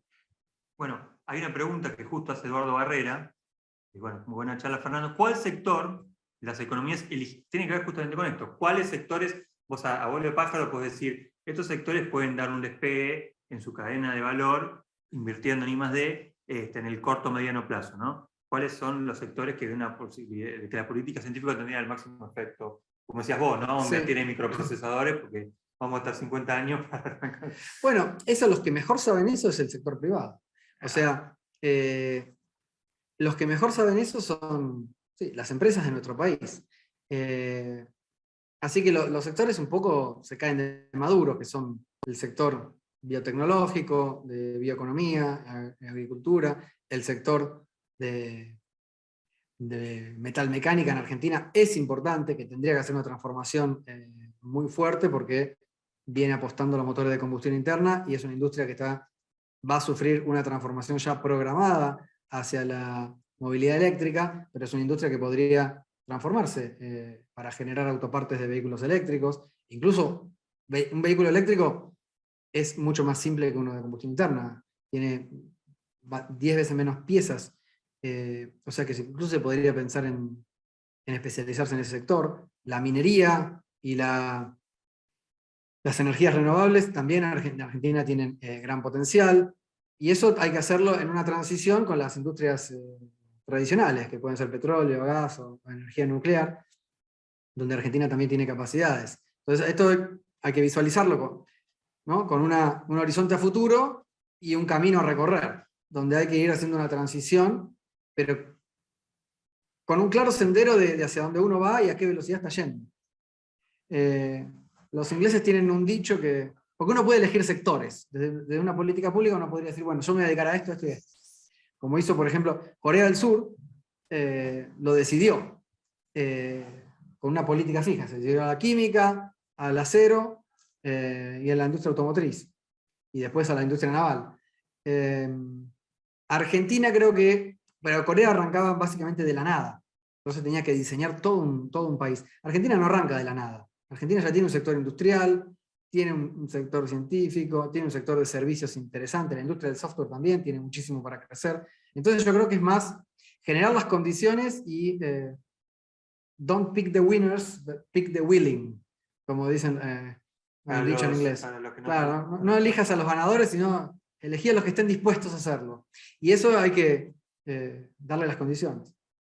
Gustavo Rosas pregunta, él dice que, bueno, da el caso de la investigación en el sector semillas, ¿no? Toda la innovación que la caracteriza de Argentina es un sector más competitivo que a nivel global incluso. Y él pregunta si eso se puede replicar en otras áreas agrarias, ¿no? Lo veo Juan Carlos. Por supuesto. Por supuesto. Todas las áreas tienen para desarrollar. Todas las áreas tienen para aprender. O sea, no hay... Sinceramente creo que no hay cuellos de botella en ese sentido. Cada sector puede mejorar. Es cuestión de generar las condiciones, que no incluyen solo, o sea, lo que yo quiero transmitir es que no incluye solo una estabilidad macroeconómica y condiciones microeconómicas. No alcanza con eso. No alcanza solo con eso. Por eso en algún momento lo vamos a tener, por un rato. Hay que tener en cuenta que con eso solo no va a ocurrir. Es necesario. Sí, yo te escucho y es desarrollismo en idiomas, bueno, es un poco más actual en la teoría, pero es lo mismo que planteaban hace 50 años, pero quizás no le llamaban innovación tecnológica, sino inversión de capital, pero implicaba todo, ¿no? ¿Cómo le pasa?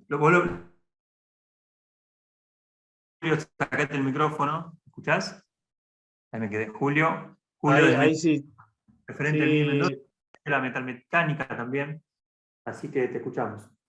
Bueno, gracias Fernando por la claridad de la exposición y de los conceptos que obviamente compartimos, ¿no? Pero yo lo que quería plantear cuando hablamos de hacia qué sectores dirigirnos, qué sectores promover, es como vos decís, o sea, hay muchos sectores y todos pueden tener alguna posibilidad de innovar, de desarrollarse, de sustituir importaciones, de crecer, ¿no? En ese sentido, generar empleo y demás. Pero la metalmecánica, que es el sector en el que yo estoy, hay una posibilidad enorme, atento a que estos son datos del año 2021, ¿no? Es decir, la metalmecánica exportó 3.000 millones de dólares e importó 20.000. Entonces, hay 20.000 millones de dólares de importaciones de productos que tienen que ver con autopartes para la industria automotriz, máquinas, herramientas, bienes de capital de todo tipo. Entonces ahí hay un mercado y hay un sector que obviamente habrá que motorizar. ¿Por qué no se motoriza? Es la pregunta, ¿no? Es decir, ¿por qué no hay políticas mucho más activas y mucho más claras para el desarrollo, en este caso, de este sector?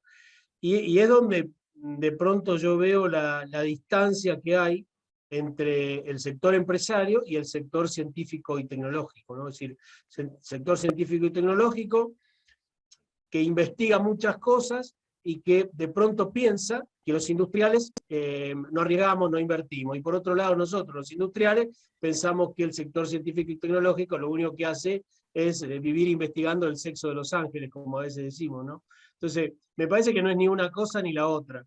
Acá lo que hay que hacer es entender que el sector científico y tecnológico le faltan recursos y que al sector empresario le falta una mirada de largo plazo porque el país no te lo permite.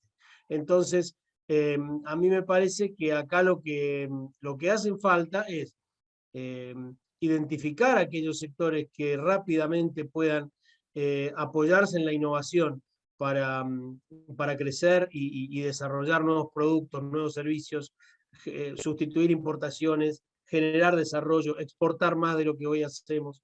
Y por otro lado, que el sector científico y tecnológico se acerque un poco más y que los estados encargados de fijar esas políticas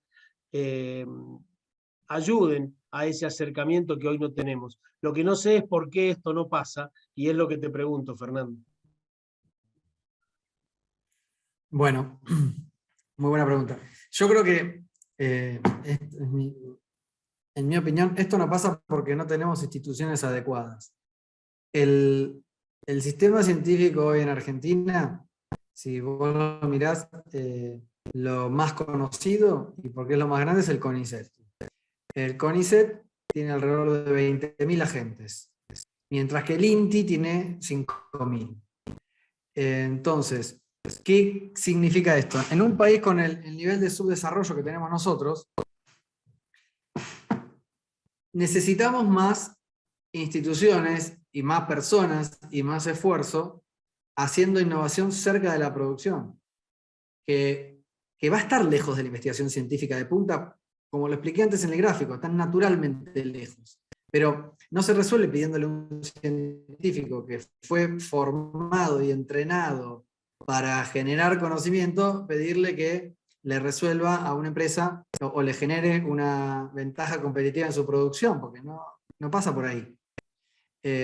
Lo que hace falta es tener instituciones para la innovación en empresas. Y eso tiene un montón de estadios, porque no hay que pensar en innovación como cosas de ultra alta tecnología y lejos. Estamos hablando de desde programas de aprendizaje y de mejora continua y digitalización de empresas, y ahí ir haciendo una curva de aprendizaje hasta donde eventualmente sí llegás a dar capaz un salto tecnológico mayor. Pero no se pueden saltar los pasos. Entonces, incluso Estados Unidos tiene Estados Unidos desde la década del 70 tiene programas de entrenamiento in situ para las empresas. ¿Van del Estado a las empresas a entrenarlos? Tienen, sí, oficinas en cada estado y van oficiales que saben de innovación, que saben de las tecnologías para el sector, van a las empresas a ver qué están haciendo y qué les pueden enseñar para mejorarlas. Y ponen en contacto a esos con los proveedores de tecnología, nacionales, internacionales, hacen capacitaciones. Es un contacto muy estrecho. No tiene que ir el empresario a golpear la puerta del Ministerio de Producción a ver qué programa hay para que le dé una plata y con eso después buscarse la... Lo que contaba Hugo. Claro, porque eso no funciona. Y entonces, y eso además genera comunidad, porque esas oficinas que atienden a una empresa, a otra, genera comunidad porque muchas veces los problemas, los inconvenientes son comunes y funcionan como centro para nuclear el conocimiento, buscar soluciones comunes y también para mantener la memoria y generar el aprendizaje. Para poder aprender hace falta tener una memoria en una persona o una memoria institucional que te permita del éxito o del fracaso que se hizo en un proyecto, en un lugar, hacer un aprendizaje para el siguiente. Entonces, si eso cada uno lo hace de manera individual, es mucho menos eficiente. Si eso se hace en un lugar que puede mantener la memoria y el aprendizaje, se hace de manera más eficiente. Entonces, eso es para mí lo que más nos falta en Argentina. Y es verdad lo que vos decías, si no hay una visión de largo plazo que te permita encarar esto, mucha gente ni se anima. Pero estamos atrapados, porque al final uno habla con los empresarios que se quejan de esto, pero siguen hace 40 años funcionando, a pesar de los vaivenes. O sea que, de alguna manera, el largo plazo está ahí igual. Y podríamos aprovecharlo. Ya para cerrar, ya estamos en tiempo y si alguien quiere hacer una última pregunta, la hacemos yo. Hago una reflexión que la tenemos todos, que es ese prejuicio que es natural. Primero, que el CONICET tiene que producir las soluciones productivas concretas. No, enfaticemos eso. El CONICET tiene otra función y es la de la investigación pura y eventualmente son esas, recuerden el concepto de la brecha, son las instituciones intermedias las que tienen que dar respuesta a eso. Recién dijo Fernando una respuesta, mover gente del CONICET a esas instituciones, o sea, no es responsabilidad del CONICET esa. Después vemos si el CONICET tiene demasiado personal o lo puede distribuir a otro lado. Pero los científicos están para hacer esa investigación, vos corregime si bajo una pavada, pegamos un podado. Pero, y lo otro, y bueno, y que el empresario tampoco tiene que ser el responsable de hacer la investigación, sino justamente de contactarse del vínculo. Recuerden ese ejemplo de Estados Unidos, el Estado, esas organizaciones intermedias van a las empresas, conectan con las universidades, ¿no? Los ecosistemas productivos, ¿no? Silicon Valley, donde están las empresas, la academia, todo ese ecosistema, Federico lo rescató mucho, lo público y privado interactúan todo el tiempo. Organizaciones intermedias de que están específicamente hechas para eso. Y lo otro, recordémoslo, no es un costo, recuérdense los presupuestos. Era mínimo cuando veíamos el porcentaje para tener la tasa de China, era mínimo comparado con lo que gastamos en otras cosas, quizás hasta con, no sé cuánto será comparado incluso con lo que gastamos en aerolínea. Ahí está Hugo que se le salen los colmillos cuando escucha eso. Imaginemos que en lugar que no nos hace más nación, porque eso es un debate que vamos a ver y pronto, el tema de aerolíneas desde una visión desarrollista. Nos hace más nación esa plata de una línea de banderas para un país que quizás podía tener otras prioridades con esa plata. Realmente fomenta la integración y el desarrollo. Bueno, es un debate que vamos a dar, vamos a proponer gente que opina de distintas maneras, pero lo vamos a dar. Pero imaginemos, eso creo que incluso puede sobrar para lo que es I+D, por no decir otros casos, vimos casos de fuga de capitales, era enorme. No es un costo, saquémonos la idea de que es un monto que hay que agarrarse la cabeza, lo que Fernando aclara que sería para agarrar ese ritmo, esa velocidad de transición al desarrollo. Entonces, esos dos conceptos está bueno que los rompamos en esta charla. Sí, hay muchos otros desafíos que pasan por otro lado, que son institucionales, de organización, de conceptos, mucho más complicados que... Sí, yo me quedé con esos dos, claro, tal cual. Pero bueno, si hay...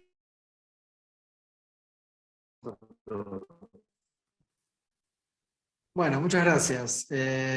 Reflexión final, otra cosa que se escucha mucho y que nos va a generar un desafío mayor, en Argentina creo que habrán escuchado todos los políticos. Déjame un detalle, que vos Sí. estás asesorando, contá un poco de eso, porque tu involucramiento también en la actividad política, Bueno. para que está bueno, para que sepas el debate incluso que se da en el Congreso, ¿no? Sí. Bueno, yo estuve hace tiempo, en el año 2016, asesorando al senador Omar Perotti en la Cámara de Senadores, en la Comisión de Ciencia y Tecnología, y ahora me convocó Facundo Manes, que es el presidente de la Comisión de Ciencia y Tecnología de la Cámara de Diputados, me convocó para asesorarlo en los temas técnicos también, un horizonte de esperanza, porque, bueno, Facundo Manes comparte esta visión y tiene claro estas cosas, y dentro de la misma comisión se está generando un ámbito, me parece un terreno fértil para discutir estos temas.